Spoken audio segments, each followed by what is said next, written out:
இன்றைக்கி நம்ம வீடியோவில் பிகினர்ஸ் கூட ஈஸியாக செய்கிற மாதிரி ஒரு மீன் குழம்பு எப்படி பண்ணுறதுன்னு பார்ப்போமா. அதுக்கு ஒரு பாத்திரத்தில் தேங்காய் எண்ணெய் ஊற்றிருக்கிறேன். நல்லெண்ணெய் ஊற்றலாம், தேங்காய் எண்ணெயும் சூப்பராக இருக்கும். அது கூடவே கடுகு வெந்தயம் போட்டு தாளிச்சிட்டு கருவேப்பிலையும் போட்டாச்சு. இதுக்கு உள்ளி பூண்டு அதெல்லாம் போட்டு வதக்கணுங்க அவசியம் இல்லை. டைரெக்டாக தக்காளியே ஒரு தக்காளி போட்டு நல்லா வதக்கிக்கிடுதேன். இது நல்லா வதங்கிட்டு இருக்க டைமில் நம்ம உள்ளி தேங்காய் புளி இந்த மூணையும் என்ன செய்யணுன்னா நல்லா மை போல் அரைச்சி எடுத்து வச்சுக்கணும். பாருங்கள், நல்ல ஓரளவுக்கு உள்ளி ஒரு 20 உள்ளி நறுக்கி வச்சுருப்பேன்.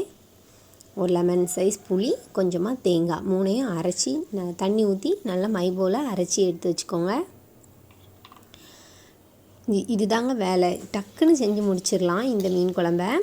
அதுக்குள்ளவே நமக்கு தக்காளி பழம் நல்லா வதங்கிட்டு இப்போ இது வீட்டு மசாலா ஒரு 2 ஸ்பூனு, 1 ஸ்பூன் மல்லித்தூள், ஒரு அரை ஸ்பூன் கலருக்காண்டி காஷ்மீர் தூள் போட்டிருக்கேன்.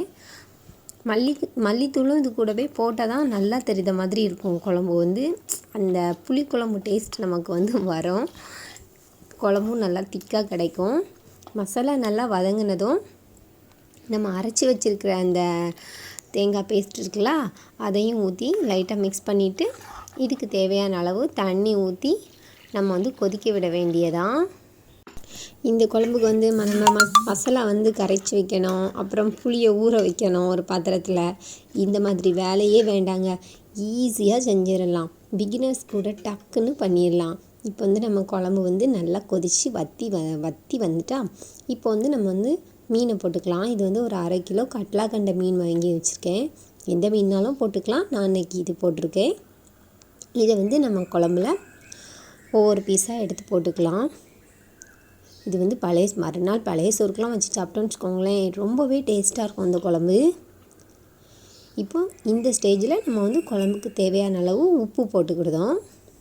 ஒரு மூடி போட்டு 2 நிமிஷம் வேக வச்சா நமக்கு மீன் குழம்பு சூப்பராக ரெடி ஆகிட்டு. அப்படியே சுட சுட சோறு போட்டு இந்த குழம்பு ஊற்றி சாப்பிட்டா எப்படி இருக்கும், நாக்கில் எச்சி வருதில்ல.